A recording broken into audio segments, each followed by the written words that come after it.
Bonjour et bienvenue dans cet épisode du Medcast. Aujourd'hui, on va traiter l'équilibre acide-base. Ça correspond à l'item 267. Pour faire ça aujourd'hui, je vais commencer par vous raconter une histoire qui va retracer globalement tout ce qui se passe dans l'équilibre acide-base, ce qui est important dans un premier temps de connaître avec les valeurs, etc. Puis ensuite, je vous ferai une explication un peu plus détaillée de tout ce que j'ai pu dire dans cette explication finalement. Je précise qu'aujourd'hui c'est un épisode assez descriptif, j'en suis conscient, ça peut plaire à certains et pas à d'autres. En tout cas j'ai essayé de faire le plus clair possible, donc après c'est à vous de voir si c'est un type d'épisode qui vous plaît. Du coup on va commencer, et pour cette histoire on va se rendre dans une exposition de photos. Donc dans cette exposition on retrouve 4 grands photographes. On a Hamel, Alkamel, Arès et Alcarès. Et chacun des quatre ont un style de photo qui est plutôt proche, mais il y a quand même des petites différences qu'il faut noter. Déjà, la taille des photos va varier. On a Hamel et Arès qui eux ont des photos de 7,38 cm de hauteur. C'est très précis mais c'est important dans la photo. Alors qu'à côté on a Alkamel et Alcarès qui eux ont des photos de 7,42 cm. C'est des variations minimes, 7,38, 7,42. Mais c'est quand même des petites différences qui amènent à de grands changements. Ensuite, on va les différencier par leur type de photographie. On a Arès et Alcarès qui vont s'intéresser à ce qu'on appelle l'holographie. Donc leur objectif, ça va être de rendre une image en 3D la plus représentative possible.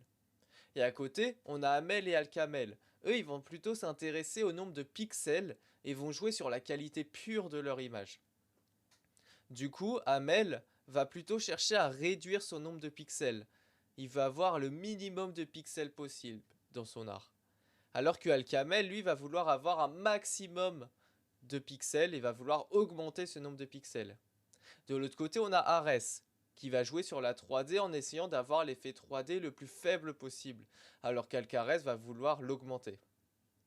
Et c'est ces différents types de photographie qui vont leur permettre de se différencier et de créer une complémentarité entre chaque photo.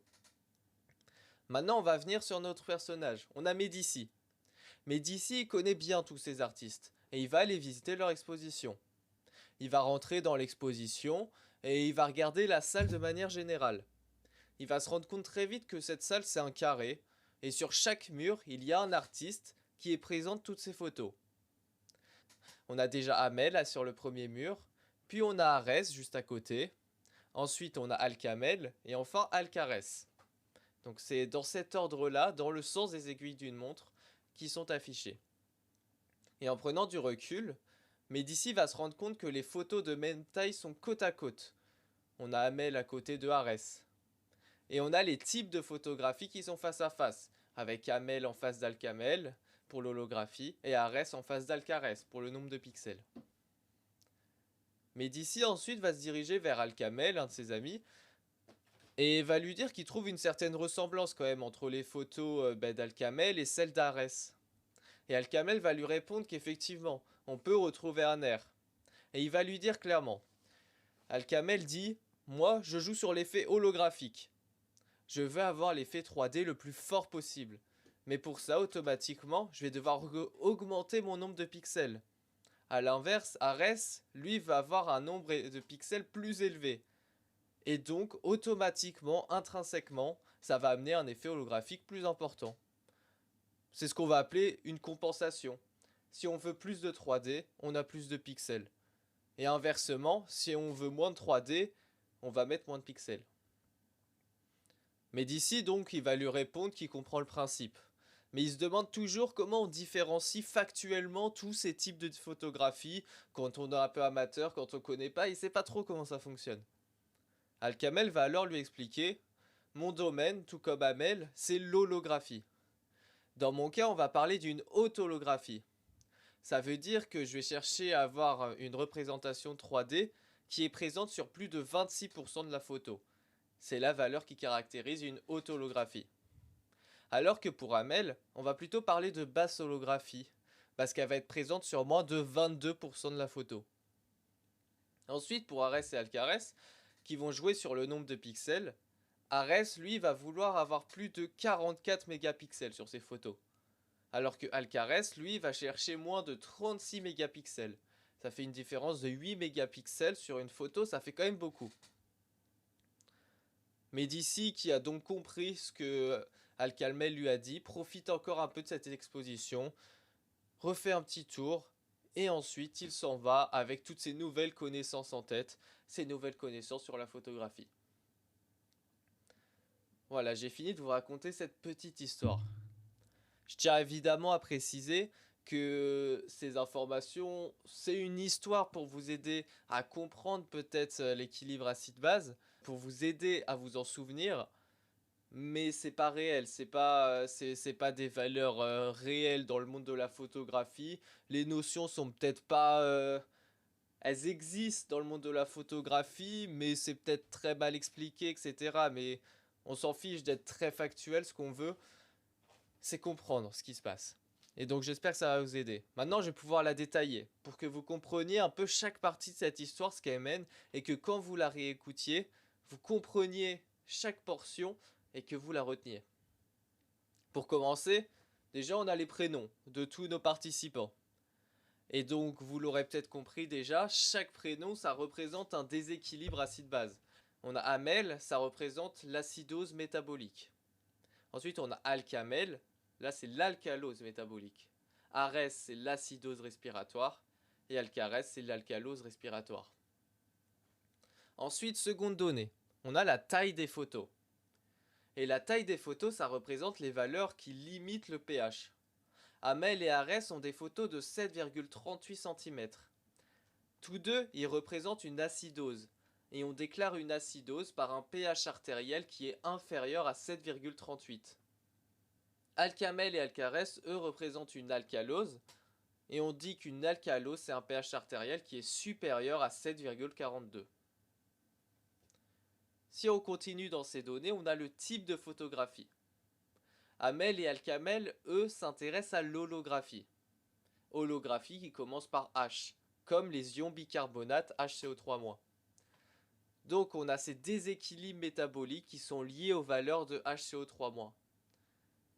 Et de l'autre côté, on a Ares et Alcares. Eux vont s'intéresser au nombre de pixels, pixels qui commencent par P, comme la PCO2. Et du coup, on a les déséquilibres respiratoires qui sont liés aux valeurs de PCO2. On doit comprendre à ce stade qu'on a des déséquilibres simples.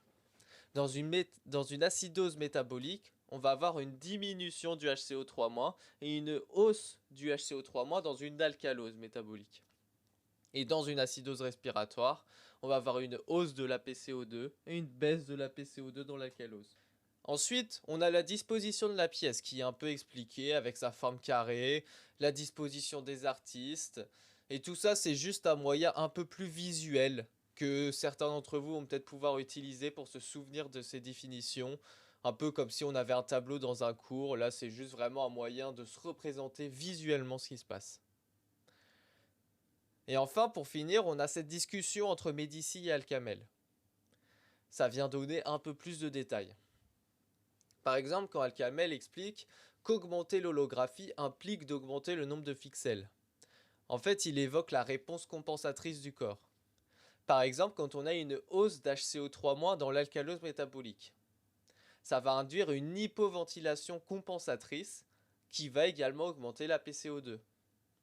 Dans l'acidose métabolique, c'est l'inverse. On a une baisse de HCO3- qui va induire une hyperventilation compensatrice qui va diminuer la PCO2. Et pour les anomalies respiratoires, c'est le rein qui va compenser par la production ou non d'HCO3-. Quand on a une acidose respiratoire, l'augmentation de la PCO2 va être compensée par une augmentation de la génération de HCO3- par le rein. Et pour une alcalose respiratoire, la baisse de PCO2 va être compensée par une baisse compensatrice de HCO3- également. Et enfin, Alcamel va expliquer comment différencier les différents types de photographie. Pour l'holographie, il va indiquer qu'on a une faible holographie pour moins de 22% et une haute holographie pour plus de 26%. Et ça représente les valeurs seuil des ions bicarbonate. On a un faible taux de bicarbonate, en tout cas un taux diminué de bicarbonate, quand on a moins de 22 mmol par litre de sang artériel. et un haut taux quand on a plus de 26 millimoles par litre de sang artériel d'ion bicarbonate. Et pour le nombre de pixels, ce sont les valeurs seuil de la PCO2. Si on a une faible PCO2 artérielle, c'est qu'on a moins de 36 mm de mercure. Et on a une haute PCO2 artérielle quand on a plus de 44 mm de mercure. Et comme vous l'avez compris, toutes les valeurs que j'ai évoquées, c'est toujours basé sur le taux artériel, jamais sur le taux veineux. Donc voilà ce que j'avais à dire aujourd'hui sur cet équilibre acide-base. Donc j'espère que ça a pu vous aider. Maintenant que vous avez toutes les informations, tous les détails, réécoutez une nouvelle fois l'histoire. Ça va vous prendre quelques minutes, 4 minutes, quelque chose comme ça. Vous la réécoutez en connaissant tout. Et peut-être que ça va vous aider à mémoriser toutes ces valeurs, parce que c'est quand même un chapitre avec pas mal de valeurs. J'ai pas évoqué le trou anionique.